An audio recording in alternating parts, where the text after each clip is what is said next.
So now RBNL limited and IRCON limited, आप देखिए PSUs के अंदर बहुत बड़ी गिरावट चली। आज तो बहुत बड़ा क्रैश आया और ये क्रैश तो आने था काफ़ी दिनों से, मेरा ये कहना था कि ये क्रैश आना है। आरबीएनएल का मैं ऑलरेडी बता चुका। इरकॉन जिसके नंबर अच्छे आए वो पिस गया इस क्रैश में, आप कह सकते हैं। तो Q3 के नंबर्स दोनों के ही आ चुके हैं। क्या यहाँ पर रेलवे सेक्टर के अंदर हम स्टॉक्स ढूंढ रहे हैं पीएसयू में, क्या आरबीएनएल इरकॉन हमारे लिए परफेक्ट स्टॉक होंगे? क्या बाई लेवल आ चुके हैं, नई खरीदारी कर लेनी चाहिए? इन पर हम ठोस बात करते हैं। तो अभी देखिए तो हैवी डिस्काउंट चल रहा है। आप देखेंगे तो इरकॉन 11% का डिस्काउंट, सेल लगी हुई। आरबीएनएल 10% का डिस्काउंट है। ये सब सेल पर चल रहे हैं। कहाँ हाईज थे इनके लेवल, कहाँ पर आ चुके हैं। बट फिक्र मत करिए, इलेक्शन आपकी मदद करेगा, जनरल इलेक्शन मदद करेगा और यहाँ पर दोबारा रैली बनेगी। बट मैं ये कहना चाहता हूँ, अगर फंडामेंटली आपको रेलवे स्टॉक्स देखने हैं तो आपको सिर्फ और सिर्फ इरकॉन और आरबीएनएल पर ध्यान देना है। डब्बे वाले जो यहाँ पर जो है बोगी आप कह सकते हैं, वो स्टॉक जो है उस पर आपको नज़र रखनी है। बाकी किधर भी नहीं जाना। आईआरसीटीसी की अगर आप बात करेंगे तो वहाँ पर आप देख सकते हैं, लेकिन उधर से हटकर अगर आप देखेंगे तो सबसे परफेक्ट स्टॉक्स आपको आरबीएनएल, इरकॉन और आपको यहाँ पर बोगी में जो स्टॉक्स हैं वो आपको देखने को मिल जाएंगे। वहाँ पर तेज़ी रहेगी। ये इंफ्रा स्टॉक्स हैं, इंफ्रा में कमी नहीं आएगी। रेलवे इंफ्रा इंक्रीज ही होता जाएगा। तो अभी लॉन्ग टर्म के लिए ना, मैं ऑलरेडी आपसे कह चुका हूँ कि आरबीएनएल, इरकॉन ये आपके लिए परफेक्ट पिक है। रेलवे के अंदर आपको इनको लॉन्ग करके चलना है।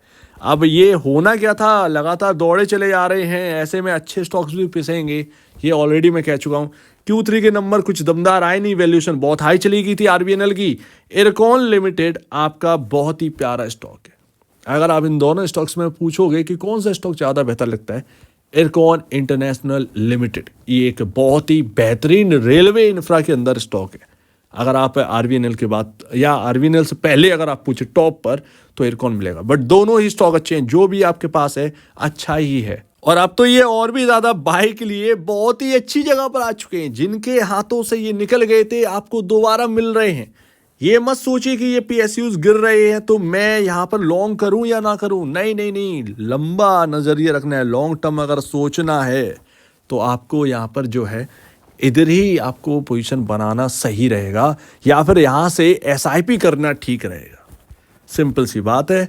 इनके जो पी रेशियोज हैं वो आप देखिए, 37 नहीं 33 आज की गिरावट का 33 का पी रेशियो है आपका आरबीएनएल का, जो कि 60 का पी रेशियो था। तो आपको गिरावट देखने को मिल रही है, ये एक बहुत ही अच्छी बात है। 60 के अराउंड यहाँ पर पी रेशियो पहुंच गया था। इरकॉन का 20 पर है, बहुत ही अच्छी बात है। और इनका इंडस्ट्री पी कहाँ है आप पूछेंगे, 67 पर। 67 के कंपैरिजन आपको ये पी रेशियो देखने को मिल रहे हैं। बट मुझे अभी भी यकीन है कि आप जो भी है आपके पास इन दोनों स्टॉक्स में बेहतर है। इनको बेचने की बात मत करना। आपने हाईएस्ट साइड, लॉन्ग साइड खरीद रखा है, आपने टॉप पर खरीद रखा है, कोई दिक्कत की बात नहीं है। अगर आपको रेलवे थीम पर भरोसा है, एवरेज कर लेना। और फिर आप क्या ढूंढते फिरेंगे, यही है जो कि टॉपिक में आते हैं। मैं और स्टॉक्स पर नहीं जाऊंगा रेलवे के अंदर, क्योंकि जाना नहीं है। मैं सिर्फ और सिर्फ बोगी और यहाँ पर इन रेलवे इंफ्रा स्टॉक्स पर ही ध्यान दूंगा। इससे ज़्यादा मुझे फाइनेंस वाले जो रेलवे स्टॉक है उसके अंदर नहीं जाना है।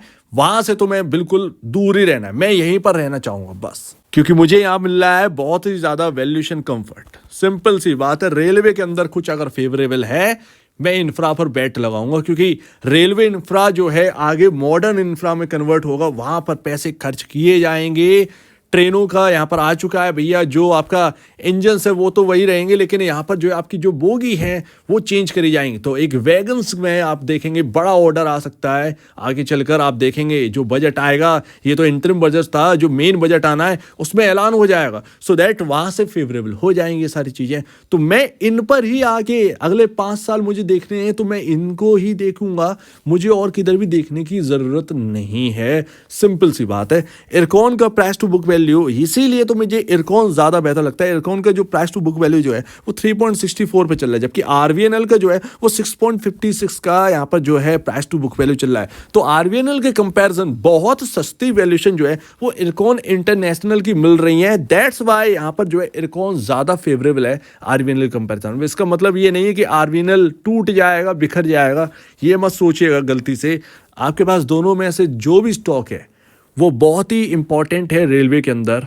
आप इनको यहाँ पर जो है इनसे हटने की ज़रूरत नहीं है, इनसे हटकर दूसरी जगह देखने की ज़रूरत नहीं है। मैं अभी भी आपसे कह दूं, इस गिरावट में इनसे हटके दूसरी जगह देखने की ज़रूरत नहीं है। रेलवे के अंदर फाइनेंस के जो रेलवे स्टॉक है वहाँ पर जाने तक की ज़रूरत नहीं है आपको। बस ये अगर आपने देख रखा है, infra is very important. Infra बहुत ही यूनिक है भाई, चाहिए ही चाहिए। ये आपका थीम जो है ना इंफ्रा की, ये इन स्टॉक्स को आगे लेकर जाएगा। तो अभी आप सोच रहे होंगे कि मुझे फाइनेंस में क्यों नहीं जाने चाहिए, वहाँ पर वैल्यूएशन कंफर्ट बिल्कुल भी नहीं है। मैं ना जाने कब से आपसे कह रहा हूँ, ये टॉप बनने वाला है। इनके अंदर एग्जैक्ट लेवल बता पाना बहुत मुश्किल होता है, ठीक है। डिमांड है, डिमांड चला रही है, ये बात समझ में आ गई थी। मैं ऑलरेडी आपसे कह रहा था कि Q3 के नंबर एक फ्लोर टेस्ट है जो कि यहाँ पर फेल कर गए ज़्यादातर PSUs। ये ध्यान रखिए, इरकॉन एक अच्छा निकला, PFC आपका अच्छा निकला, REC अच्छा निकला। उसके कंपैरिजन जो फाइनेंस वाले लिस्टेड है उसके कंपैरिजन REC PFC लाख गुना बेहतर है। मैं ऑलरेडी आपसे कह चुका हूँ, वहाँ आपको गिरावट नहीं मिलेगी बहुत बड़ी। अगर PSU वाकई में यहाँ पर जो है दुरुस्त हैं, यहाँ पर जो है एक इंटरेस्ट बाकी रहता है, तो वो भी चमकती हुई नजर आएंगे। सो दैट यहाँ पर ध्यान दीजिए। एंड लास्ट, यहाँ पर आप चार्ट पर कहाँ पर सपोर्ट है, आप पूछ रहे थे कि बाइंग लेवल कहाँ करें इरकॉन के अंदर। 193 आप एकदम एग्जैक्ट लेवल पर आ चुके हो और देखो खरीदारी भी स्टार्ट हो गई, थोड़ा सा रिकवर हुआ। लेकिन कल अगर यहाँ पर जो है आपको 180 से 193 के भीतर भीतर मिल जाए, ये एक सपोर्टिव रेंज है बहुत ही बड़ी। यहीं से ये स्टॉक दौड़ रहे थे जब मैंने लास्ट बारी बात करी थी, अगर आपको याद हो।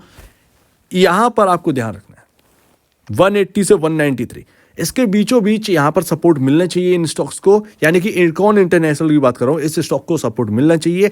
असली खरीदारी की जगह मेरे ख्याल से लंबे नजरिए के लिए यहीं पर है। आपका 20 का पी चल रहा है, सब कुछ फेवरेबल आ चुका है इस जगह पर। किसी को अगर लॉन्ग टर्म के लिए देखना है तो यहाँ से अब देखिए, PSU बैंक के अंदर कैनरा बैंक को नहीं भूलना है आपको, रेलवे के अंदर आपको इरकॉन को नहीं भूलना है आपको, पावर में NHPC को नहीं भूलना है। ये आपके फेवरेबल स्टॉक्स हैं, इनसे हटकर आपको इधर उधर देखने की जरूरत नहीं है अगर आपको सरकारी स्टॉक्स रखने ही अपने पोर्टफोलियो में तो।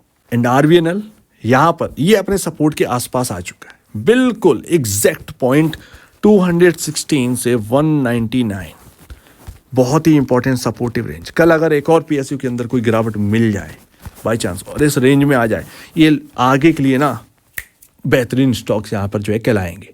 तो आप बस इतना ध्यान रखिए, इस गिरावट में ये मत सोचिएगा कि ये स्टॉक्स गिर गए तो अब क्या होगा, क्या ये स्टॉक्स बिल्कुल क्रैश हो जाएंगे, ऐसा कोई रीज़न नहीं निकल के आया है। सिंपल सी बात है, इस बात को समझिए। तेजी इतनी ज़्यादा हो गई थी कि अच्छे स्टॉक्स भी इसके अंदर पिस गए हैं, और वो पिस गए हैं क्यों, क्योंकि नंबर्स अच्छे नहीं आए थे और वैल्यूएशन बहुत बढ़ गई थी। RVNL के नंबर्स अच्छे नहीं थे, पिस गया। इरकॉन के अच्छे नंबर थे लेकिन वो बेचारा यहाँ पर जो है PSU की गिरावट में पिस गया। लेकिन हमें एक लिस्ट बनानी है, किसने अच्छा प्रदर्शन किया उन पर ही रहना है। तो ये मैं बहुत पहले कह चुका था जब ये नंबर्स भी नहीं आए थे। सो दैट अब आपको यहाँ पर समझ आ गया होगा कि क्यों मैं हायर साइड खरीदने से रोक रहा था, यही रीज़न था। कोई रीज़न ही नहीं है दौड़ने का। अर्निंग्स इंक्रीज नहीं हुई, ये स्टॉक्स दौड़ रहे हैं सिर्फ और सिर्फ डिमांड बेसिस पर। जैसे ये पैसा बाहर निकलेगा ये सभी स्टॉक क्रैश हो जाएंगे, रिटेल निवेशक फंस गया। अभी आप पूछेंगे कब तक ये टॉप आएंगे, कोई अंदाजा नहीं है, बट इलेक्शन आपका मदद करेगा, वापस PSU के अंदर तेजी बनेगी। सो उम्मीद है काफी कुछ आपको समझ आ गया होगा। 266 रुपए के पास RVNL में रेजिस्टेंस बनेगा, वो एक इंपॉर्टेंट लेवल था जो टूट गया। वहां पर अगर यहां से खरीदारी बढ़ेगी तो कहीं ना कहीं वहां पर जाकर एक बार रुकेगा, वहां पर जाकर थकेगा, तो ध्यान रखिएगा। तो ये रहा RVNL और इरकॉन के ऊपर छोटा सा रिव्यू जो कि आपको देखना है। इन पर स्टडी करिए, अगर आपका ब्रोकर या एडवाइजर है तो उनसे सलाह ले लीजिए, वो इंपॉर्टेंट है। अदरवाइज नहीं है तो आपके पास ये सारे पॉइंट्स हैं, आप फोकस करिए इस बात पर। इंफ्रा, रेलवे इंफ्रा, इन सब पर अगर आप फोकस करें आपको बात समझ में आ जाएगी। तो आपका क्या कहना है इसके ऊपर कमेंट सेक्शन में, और अधिक में जाए वीडियो देखने के लिए बहुत धन्यवाद दोस्तों।